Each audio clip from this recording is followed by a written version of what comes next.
ಚಂದ್ರನಿಗೆ ಕೇತುಗ್ರಸ್ತ ಗ್ರಸ್ತೋದಯ ಗ್ರಹಣ, ಪ್ರಕೃತಿ ರಣರಣ. ಮಾರ್ಚ್ 3ಕ್ಕಿದೆ ಗ್ರಹಣ.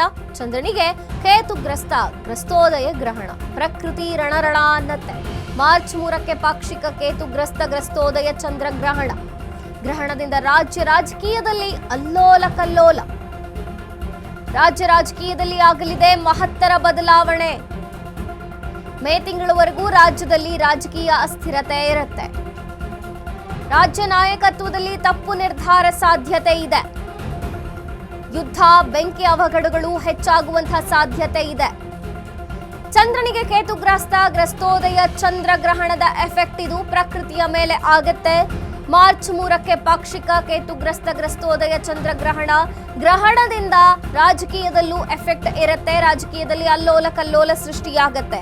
ರಾಜಕೀಯದಲ್ಲಾಗತ್ತಂತೆ ಮಹತ್ತರ ಬದಲಾವಣೆ. ಮೇ ತಿಂಗಳವರೆಗೂ ರಾಜಕೀಯದಲ್ಲಿ ಇದೇ ಅಸ್ಥಿರತೆ ಮುಂದುವರಿಯುತ್ತೆ. ರಾಜ್ಯ ನಾಯಕತ್ವದಲ್ಲಿ ತಪ್ಪು ನಿರ್ಧಾರದ ಸಾಧ್ಯತೆ ಕೂಡ ಇದೆ. ಯುದ್ಧ, ಬೆಂಕಿ ಅವಘಡಗಳು ಹೆಚ್ಚಾಗುವಂತಹ ಸಾಧ್ಯತೆ ಇದೆ. ಮತ್ತು ಯುದ್ಧ, ಬೆಂಕಿ ಅವಘಡಗಳು ಗ್ರಹಣಕ್ಕೆ ಮುಂಚೆ ಅಂದ್ರೆ 4-5 ದಿನದಿಂದಲೇ ಆರಂಭವಾಗಿರುತ್ತೆ ಅನ್ನುವಂಥದ್ದು. ಇನ್ನು ಗ್ರಹಣದ ಎಫೆಕ್ಟ್ 1ರಿಂದ 3 ತಿಂಗಳ ಕಾಲ ಇರುತ್ತೆ ಅನ್ನುವಂಥದ್ದು. ಹಾಗಾಗಿ ರಾಜ್ಯ ರಾಜಕೀಯದ ಮೇಲೂ ಮಹತ್ತರವಾದಂತಹ ಬದಲಾವಣೆ ಆಗಲಿದೆಯಂತೆ. ಮೇ ತಿಂಗಳವರೆಗೂ ರಾಜಕೀಯದಲ್ಲಿ ಅಸ್ಥಿರತೆ ಉಂಟಾಗುತ್ತೆ. ಚಂದ್ರನಿಗೆ ಕೇತುಗ್ರಸ್ತ ಗ್ರಸ್ತೋದಯ ಚಂದ್ರಗ್ರಹಣದ ಎಫೆಕ್ಟ್ ಇದು. ಗ್ರಹಣ ಹಿಡಿಯುತ್ತೆ ಚಂದ್ರನಿಗೆ.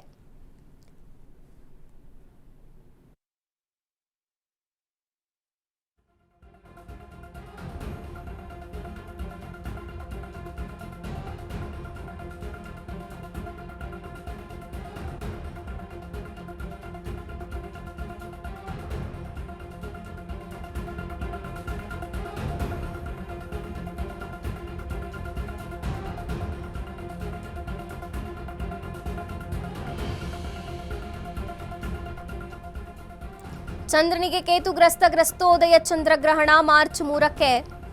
ಈ ವರ್ಷದ ಮೊದಲ ಚಂದ್ರಗ್ರಹಣ ಇದು. ಕೇತುಗ್ರಸ್ತ ಗ್ರಸ್ತೋದಯ ಚಂದ್ರಗ್ರಹಣ. ಪ್ರಕೃತಿಯಲ್ಲಿ ನಾನಾ ರೀತಿಯ ಬದಲಾವಣೆಗಳು ಈ ಗ್ರಹಣದಿಂದ ಸಂಭವಿಸುತ್ತಂತೆ. ಇನ್ನು ಗ್ರಹಣದ ಎಫೆಕ್ಟ್ ಅಂದ್ರೆ ಗ್ರಹಣ ಆರಂಭವಾಗುವ ದಿನಕ್ಕಿಂತ ಮುಂಚೆನೆ ಶುರುವಾಗಿರುತ್ತೆ ಮತ್ತು ಗ್ರಹಣದ ಪ್ರಭಾವ 1ರಿಂದ 3 ತಿಂಗಳು ಇರುತ್ತಂತೆ.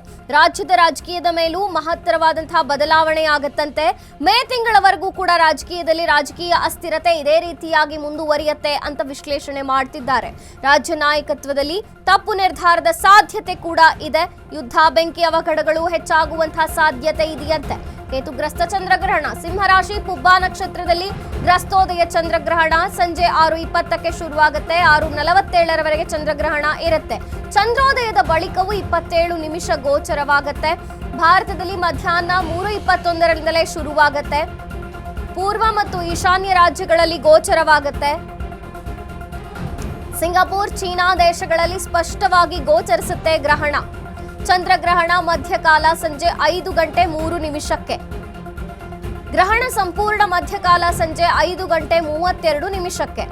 ಚಂದ್ರಗ್ರಹಣದ ಮೋಕ್ಷಕಾಲ ಸಂಜೆ 6:48 ಇರುತ್ತೆ. ಈ ಗ್ರಹ ಇರೋ ಹಾಗೆ ನಾವು ಹಿಂದಿನ ಕಾಲದಲ್ಲಿ ನೀವು ಈ ನಾರ್ಮಲ್ ಮನುಷ್ಯನಿಗೆ ಯಾವುದೇ ರೀತಿಯ ಗ್ರಹಣದ ಎಫೆಕ್ಟ್ ನ ಯಾವತ್ತೂ ಹೇಳ್ತಾ ಇರ್ಲಿಲ್ಲ. ಗ್ರಹಣದ ಎಫೆಕ್ಟ್ ಹೇಳ್ತಾ ಇದ್ದಿದ್ದೆ ರಾಜರ ಮೇಲೆ. ಸೊ ಈ ರಾಜನಿಗೆ ಇಂಥ ಕೆಡಕಾಗತ್ತೆ ಈ ಗ್ರಹಣ ಸಮಯದಲ್ಲಿ, ಈ ಗ್ರಹಣ ಆಗ್ತಾ ಇರೋದ್ರಿಂದ ಇನ್ಯಾವುದೋ ಒಂದು ರಾಜ್ಯದವರು ದಂಡೆತ್ತಿ ಬರ್ತಾರೆ, ಈ ತರದನ್ನೆಲ್ಲ ನಾವು ಕೇಳಿರ್ತೀವಿ. ಸೊ ರಾಜ ಮಹಾರಾಜರಿಗೆ ಇದ್ರ ಎಫೆಕ್ಟ್ ಜಾಸ್ತಿ ಇರ್ತಿತ್ತು. ಇವಾಗ ರಾಜರಿಲ್ಲ. ಸೊ ರಾಜಕಾರಣಿಗಳ ಮೇಲೆ ಇದು ಖಂಡಿತ ಎಫೆಕ್ಟ್ ಆಗೇ ಆಗತ್ತೆ. ಆಮೇಲೆ ಈ ಗ್ರಹಣ ಆಗ್ತಾ ಇರುವಂತದ್ದು ಸಿಂಹ ರಾಶಿ ಪುಬ್ಬ ನಕ್ಷತ್ರದಲ್ಲಿ. ಈ ರಾಶಿ, ಈ ಲಗ್ನದಲ್ಲಿ ಹುಟ್ಟಿದವ್ರಿಗೆ, ಸಿಂಹ ಲಗ್ನದಲ್ಲಿ ಹುಟ್ಟಿದವ್ರಿಗೆ, ಸಿಂಹ ರಾಶಿಯಲ್ಲಿ ಹುಟ್ಟಿದವ್ರಿಗೆ ಅಥವಾ ಪುಬ್ಬ ನಕ್ಷತ್ರದಲ್ಲಿ ಜನನ ಆದವರಿಗೆ ಇದರ ಎಫೆಕ್ಟ್ ಸ್ವಲ್ಪ ಹೆಚ್ಚಾಗಿರುತ್ತೆ. ಅದರಲ್ಲೂ ಅವ್ರೇನಾದ್ರೂ ರಾಜಕಾರಣಿಗಳಾಗಿದ್ರೆ ಖಂಡಿತ ಇದರ ಪ್ರಭಾವವನ್ನ ಮುಂದಿನ 3 ತಿಂಗಳು, ಎಷ್ಟು ದಿನಗಳು ಇರುತ್ತೆ ಅಂತ ಕೇಳ್ತೀವಿ ಅಲ್ವಾ, 3 ಮಂತ್ಸ್ ಇರುತ್ತೆ. ಇದು ನಾರ್ಮಲ್ ಮ್ಯಾನ್ಗೆ ಇದು ಹೆಚ್ಚು ಎಫೆಕ್ಟ್ ಆಗೋಲ್ಲ ಅನ್ನುವಂಥದ್ದೊಂದು ವಿವರಣೆ ಇದೆ. ಇನ್ನು ಆಳುವವರ ಮೇಲೆ ಈ ರಿಸರ್ಚ್ ಅಲ್ಲಿ ಬಂದಿದ್ದ ರಿಸಲ್ಟ್ ಏನು ಅಂದ್ರೆ ನಮ್ಮನ್ನ ಆಳೋರ ಮೇಲೆ ಇದು ಹೆಚ್ಚು ಪ್ರಭಾವವನ್ನು ಬೀರುತ್ತೆ ಅನ್ನುವಂಥ. ರಾಜಕಾರಣದಲ್ಲಿ ಬದಲಾವಣೆಗಳಾಗೋ ಚಾನ್ಸಸ್ ಇರುತ್ತೆ. ಸ್ವಲ್ಪ ಮಟ್ಟಿಗೆ ಪ್ರಭಾವಿ ರಾಜಕಾರಣಿಗಳ ಮೇಲೆ ಕಳಂಕಗಳು ಬರೋದಕ್ಕೆ ಅವಕಾಶ ಇರುತ್ತೆ. ಆಮೇಲೆ ಇದು ಏನ್ ಹೇಳ್ತೀರಾ ಸ್ವಲ್ಪ ಮುಂಚೆನೂ ಶುರು ಆಗ್ಬಿಡುತ್ತೆ ಕೆಲವು ಸರಿ ಗ್ರಹಣದ ಎಫೆಕ್ಟ್ ಸ್ವಲ್ಪ ಮುಂಚೆನೂ ಪ್ರಾರಂಭ ಆಗೋದಕ್ಕೆ ಅವಕಾಶ ಇರುತ್ತೆ.